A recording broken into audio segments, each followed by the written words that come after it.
I think the most intelligent thing that the average person can do is go someplace where uh, it's not as dangerous. We have more opportunity and a lot less risk. Uh, After all, if you were in Russia in 1917, the smart thing to do would have been get the hell out of Dodge. If you were in China in 1946, smart thing, get the hell out of Dodge. Vietnam, 1975, get the hell out of Dodge. Cuba, 1959, get the hell out of Dodge. I can give you scores of dates and countries where that's true. Hey guys, welcome back to Capital Cosm. Today I've got the one and only Doug Casey back on the show. Doug, thank you so much for coming on. It's my pleasure to be here, Danny. Right now, I'm on the shores of the Chesapeake Bay. In a month, I'll be in Kuala Lumpur on my way back to Uruguay, taking the scenic route, if you would. Oh, cool. What's out in Kuala Lumpur? There's a conference there, and I generally abstain conferences. They're largely a waste of time, but I needed an excuse to get back to the Orient. Gotcha. Well, Doug, I mean, there is no shortage of topics to talk about nowadays. So, but before we get started, I'd like to remind everyone on this channel to hit that subscribe button if you haven't already. It's free and it helps me get guests like Doug on, for future shows. And the show, we're basically doing this about daily now. So, you want to hit that subscribe and hit that bell notification as well to not miss an episode. Doug, let's just take it from the top. What is kind of like your overview of the economy, the markets? There's all sorts of things happening in the world right now. 30,000 foot view. What's Doug think? What does Doug think is going on out there? Economically, we're heading deeper into what I call the Greater Depression, a period of time when most people's standard of living drops significantly. And I don't use the word depression promiscuously, but purposefully. It's going to be like what happened from 1929 to 1946, but much worse, much longer lasting, and much different. Politically, in the U.S., I think the U.S. government is actually on tilt. That's a term that comes out of poker. I like to play poker. And sometimes you see a player who's been making mistakes and losing money. And then after a while, he relinquishes all hope and just goes wild and hope that crazy bets will make him even. And that's where the U.S. government is at this point, spending $2 trillion per year, more than it takes in. That's going to go to 3 or 4 trillion in the next couple of years. But they're completely out of control. The government itself is run by actual Jacobins, the same kind of people that took over France after the revolution. Militarily, we're in an unsustainable position with 800 bases around the world, gigantic military expenditures on last generation weapon systems that are pointless in today's world, just expensive, bankrupting us. It's and sociologically, the country is falling apart at the seams, not least of which the problems that we have is the migration of millions and millions of aliens to the U.S. People without money, don't share American values, and stupidly, incredibly, the U.S. is inviting them in, paying them, giving them money, giving them places to stay, free food, free medical care, and it's very destabilizing to the country as a whole, and demoralizing to the average American when he sees this going on. So I've got a fairly gloomy outlook of the world the way it is right now, to answer the question, Danny. Yeah, I mean, you mentioned the debt burden there. When do we get to the point where countries just stop buying our debt?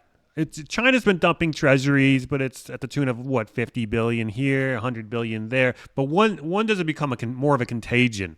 Because that's really when the house of cards falls, when other countries stop buying the debt. You're quite correct, and we're well on our way because uh, even those who believe in ridiculous Keynesian economic theories look at the fact that the acknowledged debt of the US is $35 trillion dollars.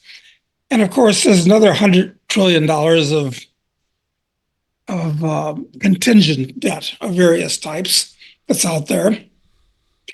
And they recognize that it can never be repaid, or it can be repaid, but the dollars it's repaid with would be of nominal value. So that I think we're pretty close to game over, quite frankly. Um, the major export of the US for the last 40 years has not been soybeans or Boeings or IBMs or things of that nature. It's been dollars. Uh, we send dollars abroad, and the nice foreigners give us Mercedes and Sonys and cocaine and God knows what else. But at this point, the world is awash in dollars. And since foreigners, unlike Americans, don't have to use dollars to settle with each other, it's just a convenience because it's the most liquid currency. If they start dumping them, uh, the question is to whom?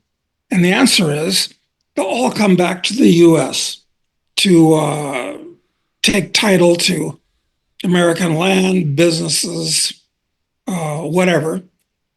So we'll get all those dollars back to the US, and title to the assets of America will be transferred to foreigners because the country's been living way above its means for decades now.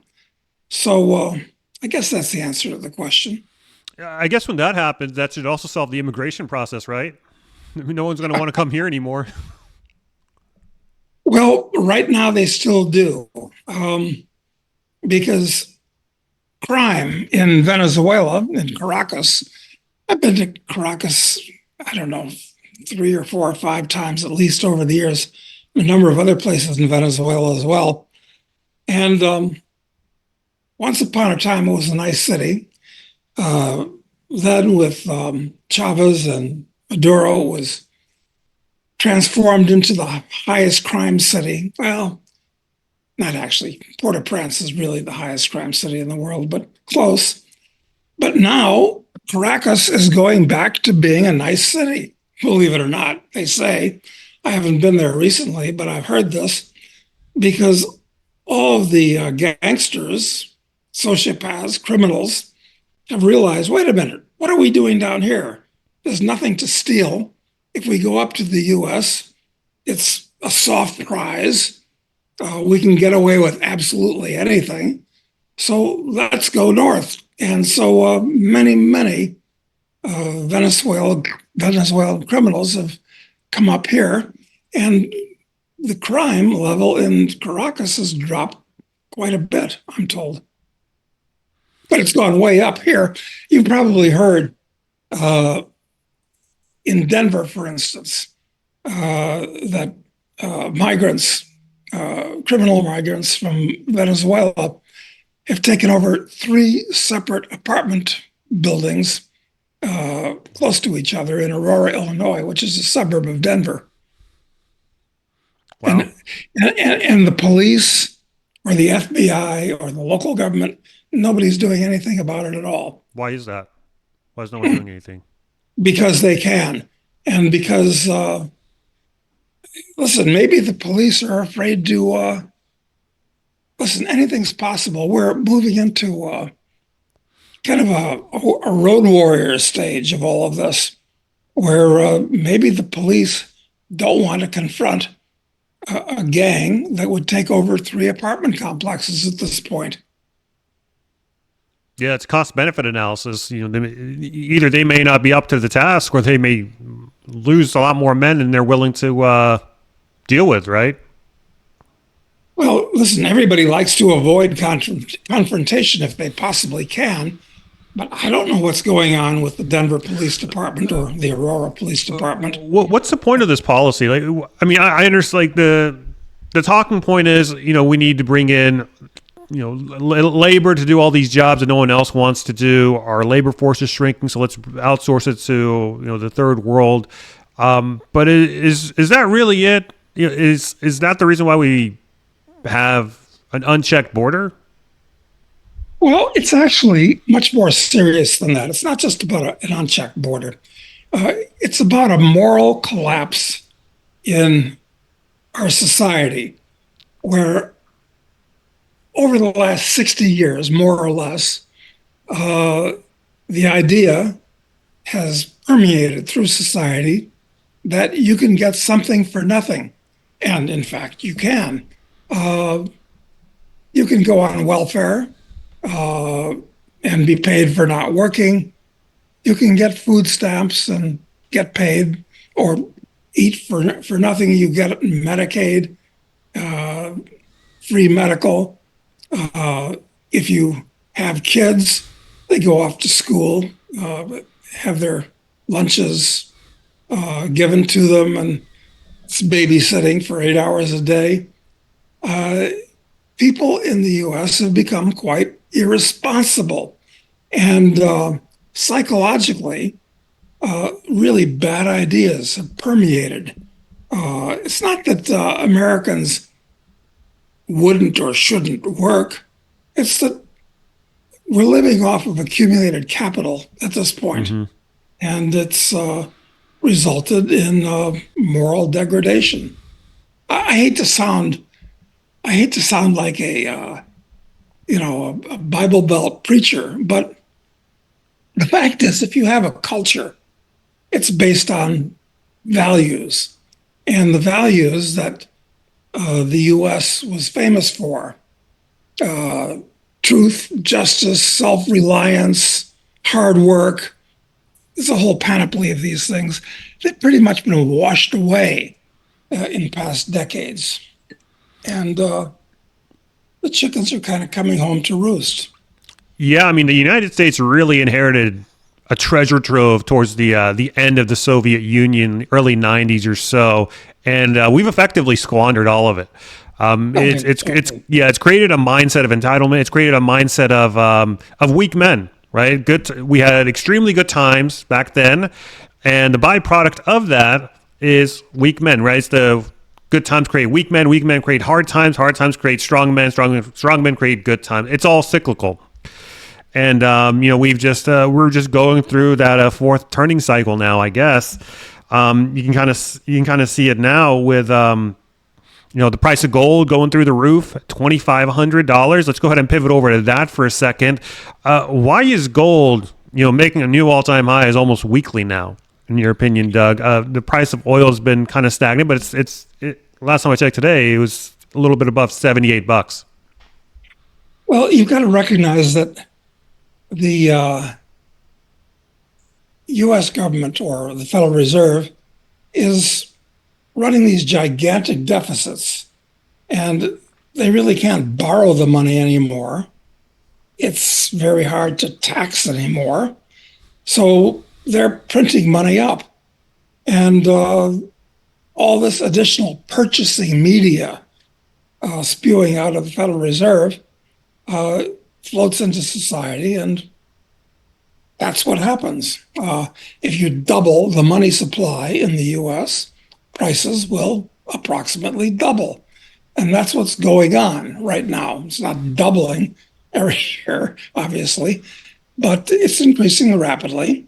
And in addition to the general price level going up, uh, people that have assets are looking for some way that they can stay ahead on this treadmill. So even though the average American is not very familiar with gold. Uh, Enough people in the US and around the world are, they realize that gold is the only financial asset that's not simultaneously somebody else's liability. Uh, it's money in its most basic form. And you can't hold dollars anymore. That's a guaranteed loss every year. So, what are you going to hold if you want an asset that is insulated from the vagaries of unemployment and consumer purchasing and uh, corporate machinations and so forth? But can you go into real estate? I mean, real estate is sitting on a sea of debt, very, very dangerous. Being battered in additionally by real estate taxes, and so where do you put your money today? Quite frankly, it used to be you think, well, America is going to grow. I'll put my money in a mutual fund. Good corporations, they'll go up in value, grow with. It's been an excellent idea in the past, but corporations are over leveraged. The whole society is over leveraged. Uh, no, and it's basically just paper run by increasingly distant and corrupt managements. No, I think gold is going up because it represents safety and prudence and insurance. And at some point, it's going to go up a lot faster. Uh, After it reaches a certain point, people will say, this is the place to be. And greed will hit it. And it can go a lot higher very quickly. Yeah, but don't you think that's a little ways away? I mean, it kind of seems like this gold rally hasn't even started yet. Sentiment really hasn't kicked off into retail. Like that's why the premiums in a lot of these gold products are still quite low. It appears to be mainly buying from central banks that have billions and trillions of dollars. But once this kicks off into retail, it'll be a completely different game altogether. Were you going to say something, Yeah, Doug? you're quite correct because foreign central banks that hold lots and lots of dollars realize they don't want to hold the unsecured liability of a bankrupt government. They saw what happened to the Russians recently. Mm-hmm. Uh, so, no, the dollar is an international hot potato from their point of view. So, what kind of an asset will a central bank hold? Well, it's not so smart holding dollars. Don't want to hold the paper currency of any other government because most of the international governments are bankrupt. So they're going to do what people have done for thousands of years. They're going to buy gold because it was Aristotle in the 4th century BC that defined the reasons why gold is an ideal money. And they're actually just as valid now as they were 2,400 years ago. What about silver? Silver was actually we in the United States, for example, we had a silver standard.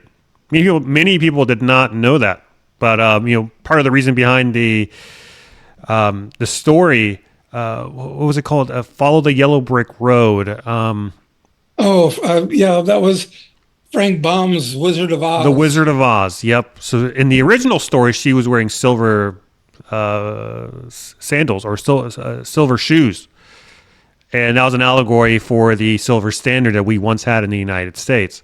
So how do you see silver's role kind of in the global sphere? You do have all these central banks buying gold, but where is silver going to fit into all this?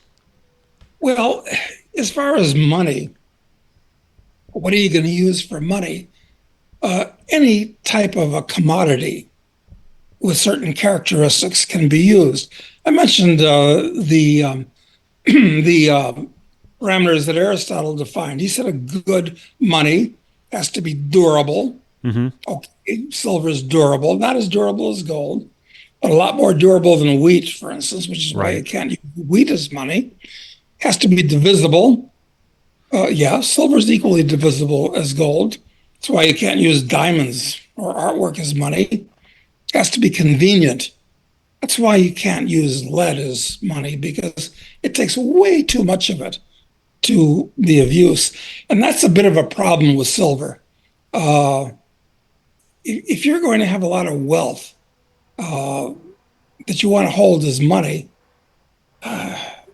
it takes a lot of silver. It takes a room full of it, frankly. It's not the case with gold. Durable, divisible, convenient, consistent. That's why we can't use real estate as money. Every piece is different from any other piece. And it has to have use value in itself. That's why you shouldn't use paper as money. Silver's fine that way. Look, you can use copper as money, and we have used copper as money, frankly, from the days of ancient Greece and Rome to the present. Copper's been used as small change, but gold just works out best. It's got more of the important characteristics of a sound money. Nothing wrong with silver. In fact, silver is an excellent speculation at this point. It's a much smaller market than gold, and there's a almost all of the gold that's been mined throughout history. Nobody knows how much that is, but the guess is that 6 to 7 billion ounces are above ground, and they're basically in storage. People hold on to it. That's not the case with silver. There's not a large inventory of silver. So smaller market, no inventory, much lower per unit price. When people get scared, it can be very, very volatile. So as a speculation at this point, I think silver is pretty good. Yeah, speaking of speculations, the mining stocks. Do you see this as a time to go along the mining stocks? But given the macro backdrop that we're dealing with, do you think it's a little bit risky because mining stocks, at the end of the day, are stocks? Yeah. They did have their time in the sun back in 2020 and 2021, but ever since then, it's just been a huge slog down. What do you think of the mining stocks? Well, mining stocks are perhaps the most volatile class of securities on the planet. They're probably more volatile than biotech stocks, more volatile than high tech startups, even. Uh, Hugely volatile. And that scares people away from them. And mining is actually a crappy 19th century choo-choo train business. Uh, First of all, you have to go out and find a deposit, which is really hard to do, and it costs money. Then you have to develop it. Now you're talking about millions of dollars on an Easter egg hunt to develop the deposit. And then if it turns out that you've got a viable deposit to mine, now your trouble really starts. You've got to raise scores or hundreds of millions or billions of dollars to mine it. And now you're going to have to confront regulations and permits and NGOs and native people. And it's a horrible industry. So, of course, I understand why people stay away from it. That's why Buffett has famously never bought a mining stock.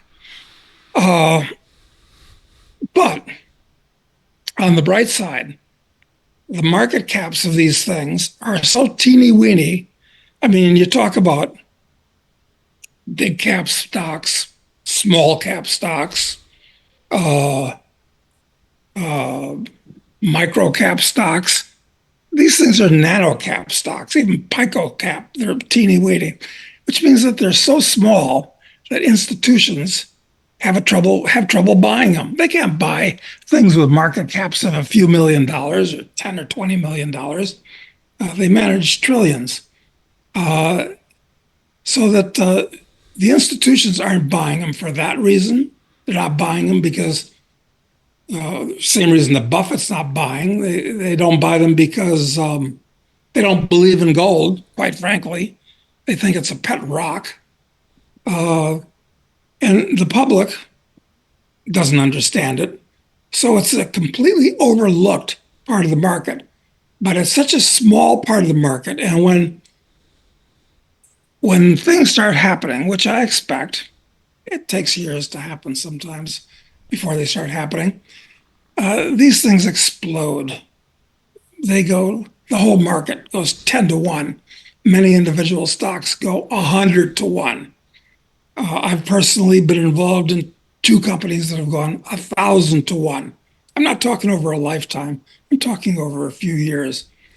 So, yeah, I think as a speculation right now, your broker will tell you that's insane. Everybody will say, "What are you talking about?" But that's one of the signs of a good speculation that you're not running with the herd. So Are you in the market for gold and silver? Then, if so, please consider Miles Franklin. They are my gold and silver dealer of choice. So, not only do they have super competitive prices that you're going to have a really hard time finding elsewhere, but then they also have top notch customer support. I know Andy Schechtman, the owner of Miles Franklin, top notch guy. I wouldn't be recommending them to you if I didn't have faith in their product. But what you really want to do, however, you want to email them at info@milesfranklin.com, and you want to say that Capital Cosm sent me in the description line, because when you do that, you can get access to their special pricing sheet. You want to get that special pricing sheet because you're going to get special prices that you won't find on the website itself. So email them at info@milesfranklin.com. Tell them that Capital Cosm sent you, and you won't be heckled with spam emails, etc. There's no commitment necessary. I promise you that. And with that said, I will let you get back to the video. I'm a big fan of buying stocks. Yeah. You mentioned Warren Buffett there. If we were to use him as any indication, I mean, he just recently sold off half his stake in Apple. He's in a historically high cash position. So, I mean, Warren Buffett is setting himself up for, taking advantage of a correction, a crash, or something. But, this is unprecedented coming from him, at least to my knowledge. Yeah, you're quite correct. I don't have any interest in the stock market as a whole at this point. From a historical point of view, the stock market as a whole is very overpriced. Price earnings ratio, price to book value ratio, low dividend yields. It's not a good time to be involved in stocks right now. And the possibility exists for the stock market to actually crash. It's not a prediction, but it's a real possibility. Well, should you be in bonds? And I would say no. Bonds are about the worst thing you could be in. They're a triple threat to your capital. You have the currency risk, the dollar, which is headed towards its intrinsic value. You have the interest rate risk. Interest rates are still very, very low from a recent historical point of view. People forget that they were 15, 18%. That's what the government was paying back in the early 80s. So that's another huge risk. And you've got the default risk, not with government paper. They'll just print up more dollars. But with corporates, yeah, there's a real default risk. So, no, I wouldn't touch bonds at this point. Sometime in the future, they may be, once again, a good speculation. Real estate, lots of problems with real estate. That's a separate show we could talk about. So, yeah, at the moment, I'm a gold bug, a commodity bug. Actually, It's not just gold. But gold leads commodities, right? That's what happened before in 2020. Yeah, gold led the charge. It does. There's still some cheap commodities around. I mean, you've had cocoa, which has quadrupled in the last year. That's a big move for a commodity. So your price of your candy bars is going to go way up. Mm-hmm. Coffee doubled in the last year. Copper doubled. Actually, the cheapest commodities right now at the moment are the grains, soybeans, wheat, corn, rice. But that's only because we've had absolutely wonderful weather this season, and there are huge harvests, and they're quite cheap right now. So I'm looking to go long the grains, but And generally speaking, how do you um, play the grains? well, on the futures market, actually, I see. there are ETFs that are tradable as stocks for the grains. But if you want to speculate in the grains, you're really looking at futures markets. And of course, there are options on futures, but I don't recommend that people that are not really, really experienced get involved in the futures markets because it's so easy to blow yourself up by over leveraging or second guessing. And you have to realize that the big players in the futures markets have access to the best information of all types on these things. So you're playing against super sharks. Uh, Odds are against you. I'm just making that observation as an academic point. Right. Grains are Commodities are generally cheap, even though they've run up a lot. But it's not a good idea for the average guy unless he's already so sophisticated that he doesn't need to ask for other people's advice. So, Doug, I've heard the argument be made that uh, Democratic administrations tend to be bullish for commodities because they mishandle the supply side relative to Republican administrations. With the election coming up down the road in a couple of months now, Trump versus Harris now. Um, what are the differences that one can expect from either administration? Should whatever result occur between the two. Hmm. Well, both of these parties are so corrupt that it's really a uniparty where you've got the left wing of the uniparty and the right wing. And actually, the difference between them, it used to be the Republicans were, they said they were for the free market, but they never really were. But they were definitely against social freedom. And the Democrats said they were against the free market, but they were all for social freedom, but they weren't really. I mean, look, you get the worst possible kind of people getting into politics. You don't get the best and the brightest types. You get people that want to boss other people around, that think they know what's better for other people. Busybodies. People that get into politics essentially have a criminal personality streak through them. Having said that, uh, Kamala and what's his name, Waltz, these are these are horrible human beings. They have terrible values. They they really want they're socialists at heart. They're actually communists. They don't believe in any kind of freedom. Uh, Given that choice, I'm not a fan of Trump either. What I like about Trump is he's a cultural conservative. He'd like the country to retro rock to 50 years ago and go back to the good old days. Okay, we all would. That's wonderful. And uh, as a businessman, he's not. But he's always said, "I'm a big debt guy," and he's borrowed. And he spent more money in his 4 years than Biden has. Mm-hmm. So uh, it's a real. You're caught between Scylla and Charybdis here, uh, which I should recall from the Odyssey when Odysseus was. It's a Hobson's choice. Yes, that's exactly right. Uh, the best thing you can do is, and your vote doesn't count in addition to that. And well, partially because whoever wins is going to be whoever cheats best.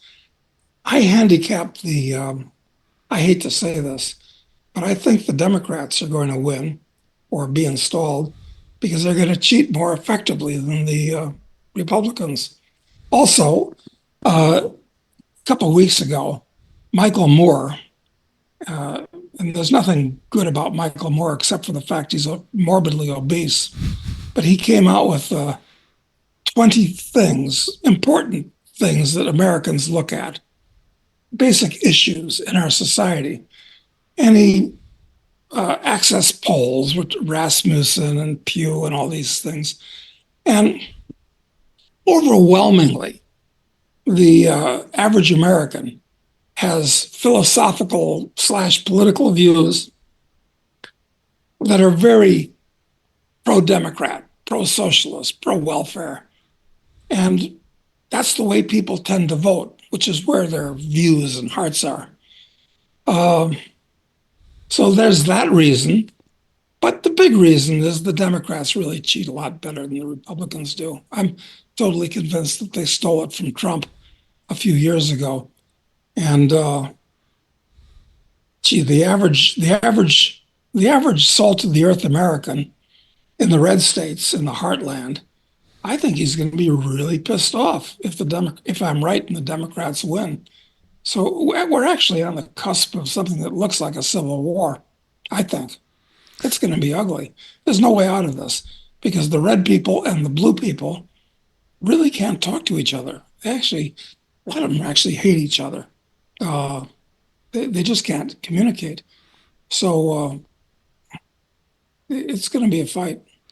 Do you see this as the kind of like the end of America or more of a cleansing period for America happening? I.e., whatever conflict or whatever turmoil we go through, it's more of a cleanse to get to wherever we need to be afterwards. Well, yeah, the bright side is that countries don't go away just because they have a bad time. I mean, look, China has been through wars and revolutions that killed the Taiping Revolution. 20 million people got killed in the 19th century with that. But China didn't change much. The culture stayed the same. The French Revolution, it overturned the entire country, wiped out much of the ruling class, but it was still France 50 years later. Germany, been through two catastrophic world wars. Well, it's still Germany. Although I've got to say, all these countries are changing around the edges with migration and so forth. The answer to the question is, as to America, yeah, there's still going to be a remnant here, no matter how bad things get. And I think things will work out okay. 10, 20 years from now, we could have a renaissance. Yeah, I think it'll be okay. I mean, eventually, and all these migrants that are coming in, you know, they'll, they'll change and accommodate themselves to the majority, which will still remain. So it's just going to be a really tough time. The idea of America. Anyway, look, America is not a place. Yeah, sure, we got this geography here between the Atlantic and the Pacific, right? But America is really an idea, is what America is, and that's not. It's a good idea. It's a great idea, unique idea. So that's not going to go away, regardless of how stupid people act or what kind of criminals take over the country for a period of time. So long term, I'm optimistic. Technology will keep improving. The average person is wired like a squirrel. We like to put away nuts for the winter, produce more than we can consume, and save the difference. So there's a lot of good things that are going on, but we're going to have a really, really, I don't see any way around the fact that we're going to have a really, really rough time. So, Doug, we have all these crises all around us now, with economic crises, domestic crises. But what's top, front and center for you? What's top of the radar for you? What concerns you the most vis-a-vis what's happening in the world? Well, just in the meantime, like Britain is apparently turning into a police state where even if you post something which is unkind about another person or, God forbid, another group, they will prosecute you and put you in jail. So it's Britain's turning into a situation very much like was spelled out in that great movie V for Vendetta. Uh, Germany has always had inclinations towards being a police state. And the same is happening there with their AFD party, which simply uh, wants to doesn't want to have the country overrun with Mohammedan migrants who actually are trying to impose Sharia law wherever they go. Um, so these are problems. They'll be solved at some way at some point. But I'm trying to look, and I think you should try to insulate yourself from these problems. It's like Ray Dalio. Uh, you're familiar with him. I don't know if Yep. all our listeners are. Uh, he's an extremely successful fund manager. He's personally worth $15 billion. He's done very well. He's a thoughtful guy and he's a concerned guy, and he's done a serious study of history. And he's come up with basically the same conclusions that I have. We've looked at the facts and interestingly, kind of got the same conclusions. And what Dalio says is this is that there's three things you can do as the shit hits the fan in the next few years. And he says, we are right on the cusp of that happening. I mean, it's here, it's arrived, in his opinion. This isn't down the road. This is now he's talking about. He says, one, you can find your bros and you can stay and fight. Or number two alternative, you can keep your head down and, hide in a hole, but stay where you are. And the third thing is you can bail and go elsewhere. I think the most intelligent thing that the average person can do is go someplace where uh, it's not as dangerous. We have more opportunity and a lot less risk. Uh, After all, if you were in Russia in 1917, the smart thing to do would have been get the hell out of Dodge. If you were in China in 1946, smart thing, get the hell out of Dodge. Vietnam, 1975, get the hell out of Dodge. Cuba, 1959, get the hell out of Dodge. I can give you scores of dates and countries where that's true. Staying and fighting is only in the movies. Like, don't romanticize this stuff, guys. You're absolutely right, Danny. That's absolutely right. Uh, that's absolutely right, especially since, yeah. So, I mean, best case is that it's like a Spanish Civil War type of thing. Who knows what it's going to be like? But I'd rather go someplace where that's not an issue. And right now, there's a number of places that are okay, but I think Argentina and Uruguay are two excellent possibilities. So Southern Hemisphere, that kind of thing, especially as we go into this war cycle as well. We do have a couple theaters of war happening at this very moment in time. The Eastern European theater and then the Middle Eastern theater, both of which escalated tremendously over the weekend. And, in terms of the Eastern European front, we did see a nuclear plant attacked, the Zaporizhzhia nuclear power plant attacked over there, as well as the incursion into Kursk. And then on the Middle Eastern front, we're going to see what Iran does there. So it looks like we've got two big powder kegs. And once one blows, there's a good chance the other might blow with it. So, You're quite correct. Yep. And of course, the Chinese with Taiwan, I don't think they're going to do anything for a number of reasons, but that's possible too. And of course, the US will get involved in that too. So the Southern Hemisphere looks good for lots of reasons, quite frankly. And Argentina, especially now, with the election of Javier Milei, who's an anarcho-capitalist. He's a genuine ideological 100% free market guy. Whether he's going to succeed or not is a different question, but he's trying. And I spend a lot of time in Argentina and Uruguay, which is quiet little backwater next door to it, very peaceful, calm. So I think if you're in a position to, I think you want to have a foothold in one or both of those countries. Yeah, it makes a lot of sense. I probably need to start figuring out my plan as well. But hey, Doug, it's been a pleasure. Anything else you want to talk about actually before we sign off? We want to have something to talk about the next time. All right. Well, where can people find you, Doug? Oh, well, I have a weekly or twice a weekly podcast with Matt Smith at Doug Casey's Take. It's on YouTube, but other channels as well. And also, uh, I have a blog, internationalman.com, where I write something weekly, but a bunch of other great guys write things daily. So I think everybody ought to subscribe to internationalman.com as well. Those Great. two things. Yeah, we'll have those linked down below, so be sure to check them out, guys. I'd also like to remind you, if you enjoyed this video and you got value out of it, to hit that like button. Subscribe to the channel if you haven't already. It doesn't cost anything. It's free, but it does help me quite a bit, and it helps me get more guests like Doug on the show.